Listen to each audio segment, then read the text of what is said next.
काय प्रॉब्लेम आहे? प्रॉब्लेम काय? व्हिडिओ मध्ये रेकॉर्ड झालाय. प्रॉब्लेम काय? നമുക്ക് ഈ ഒരു വീഡിയോയിൽ കാണാൻ പറ്റും ആ കുട്ടിയുടെ മാക്സിമം ഒഴുങ്ങി നിൽക്കുന്നുണ്ട് അവന് കയറി പോവാൻ വേണ്ടിയിട്ട്. എന്നിട്ടും അവൻ ചെന്നത് കണ്ടില്ലേ. പക്ഷെ നന്നായിട്ട് തന്നെ ആ കുട്ടി പ്രതികരിച്ചു. നല്ല കാര്യം, അങ്ങനെ തന്നെ വേണം. പിന്നെ ഞാൻ ഇതിന്റെ കമന്റ്സ് എടുത്ത് വെച്ച് നോക്കിയപ്പം കുറച്ച് കമന്റ്സ് ചെയ്യാൻ കണ്ടു.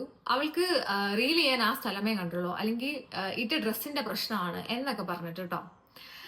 അപ്പം എനിക്കറിയായിരുന്നു എന്തായാലും അങ്ങനെയുള്ള കമന്റ്സ് എന്തായാലും കാണുമല്ലോ. ഞാനൊരു കാര്യം പറയട്ടെ, ഈ ഇടുന്ന ഡ്രസ്സ് അല്ലെങ്കിൽ സ്ഥലം ഇതുമായിട്ടൊന്നും യാതൊരു ബന്ധവും ഇങ്ങനെയുള്ള ഇൻസിഡൻസിന് ഇല്ല.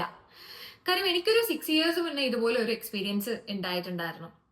ഞാൻ ഇതുപോലെ നമ്മുടെ SN വുമൻസ് കോളേജിന്റെ ഇങ്ങോട്ടൊരു റോഡുണ്ട്, ആ റോഡ് വഴി പോവാണ്. അതൊരു മെയിൻ റോഡാണ് കേട്ടോ.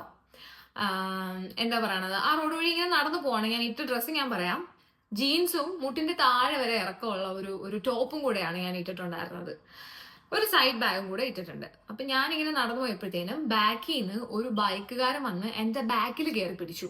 ബാക്കിൽ കയറി പിടിച്ചിട്ട് അവൻ ഇങ്ങനെ ബൈക്കും കൊണ്ട് വന്നിട്ട് തിരിഞ്ഞ് എന്നെ കൈകൊണ്ട് എന്തോ ഗോഷ്ടിങ് കാണിച്ചു. എനിക്ക് എന്താ ചെയ്യേണ്ടതെന്ന് അറിയില്ല. ഞാനപ്പോ അവിടെ ഒരു കല്ല് കിടന്ന് അതെടുത്ത് ഒറ്റൊരു എയർ വെച്ചു കൊടുത്തു. അപ്പൊ അവന്റെ തോളിൽ ഇങ്ങനെ തട്ടി അതങ്ങ് പോയി.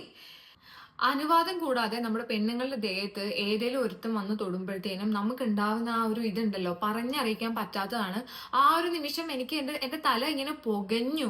ദേഷ്യവും വിഷമവും എല്ലാം കൂടെ കയറിയിട്ട് തല പുകഞ്ഞു. എനിക്ക് ആകെ ചെയ്യാൻ പറ്റിയത് കല്ലെടുത്ത് എറിയാണ്. ഞാൻ ആ വണ്ടിയുടെ നമ്പറും കാര്യങ്ങളും ഒന്നും ഞാൻ നോട്ട് ചെയ്തില്ല. കാര്യം അത്രയും എനിക്ക് പോയില്ല. കാര്യം വല്ലാത്തൊരവസ്ഥയായി. അത് അങ്ങനെ അനുഭവം ഉണ്ടായിട്ടുള്ളവർക്ക് പറഞ്ഞാൽ മനസ്സിലാവും കേട്ടോ, അല്ലാത്തവർക്ക് മനസ്സിലാവാൻ ചാൻസസ് വളരെ കുറവാണ്.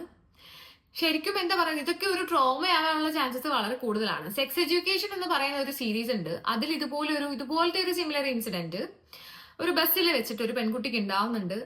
അവളെ അത് മെന്റലി എത്രമാത്രം തകർക്കുന്നു എന്നുള്ളത് നല്ല അടിപൊളി രീതിയിൽ അതിൽ കാണിക്കുന്നുണ്ട്. അന്ന് ആ ഒരു ഇൻസിഡന്റ് എനിക്ക് ഉണ്ടായപ്പോ അവന്റെ മുഖത്ത് നോക്കി 2 തെറിയും പറഞ്ഞു ഇതുപോലെ 2 അടി അവന് കൊടുക്കാൻ പറ്റിയിരുന്നെങ്കിൽ എനിക്ക് കുറച്ചും കൂടെ ഒരു ആശ്വാസം ഉണ്ടായിരുന്നേനെ. പക്ഷെ ഇപ്പോഴും ഞാൻ ചിന്തിക്കുമ്പോൾ എനിക്ക് എന്തോ ഒരു റിഗ്രറ്റ് പോലെയാണ്. എനിക്കൊന്നും ചെയ്യാൻ പറ്റിയില്ല. ആകെ ഞാൻ ഒരു കല്ലെടുത്ത് എറിഞ്ഞു, അത് ജസ്റ്റ് കൊണ്ടുപോയി. പിന്നെ ആ വളവ് തിരിഞ്ഞ് അവനങ്ങ് പോയി. അവന്റെ വണ്ടിയുടെ നമ്പർ ഒന്നും ശ്രദ്ധിക്കാൻ എനിക്ക് പറ്റിയില്ല.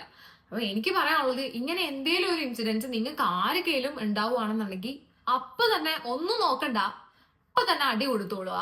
അങ്ങനെ കൊടുക്കാൻ പറ്റിയില്ല എന്നുണ്ടെങ്കിൽ എന്തേലും രീതിയിലുള്ള ഒരു പണിഷ്മെന്റ് അവന് കൊടുക്കുക. അല്ലെങ്കിൽ നിങ്ങൾക്ക് പോലീസിൽ കേസ് കൊടുക്കാം. അല്ലാതെ ചുമ്മാ അവന്മാരെ വിടാൻ നിൽക്കരുത്. ഇപ്പൊ ഈ കുട്ടി അവൻ ടച്ച് ചെയ്താൽ പോട്ടെ സീൻ ആക്കണ്ടെന്ന് പറഞ്ഞ് പോയിരുന്നെങ്കിൽ എന്താണ് പറയുന്നത്, ആ കുട്ടിക്ക് പിന്നെ അതൊരു ഫ്രസ്ട്രേഷൻ ആയി മാറിയാണ്. മനസ്സിലായില്ലേ? അത് അപ്പൊ തന്നെ നല്ല രീതിയിൽ പ്രതികരിച്ചു. സോ ഇതെനിക്ക് ഭയങ്കര സാറ്റിസ്ഫാക്ഷൻ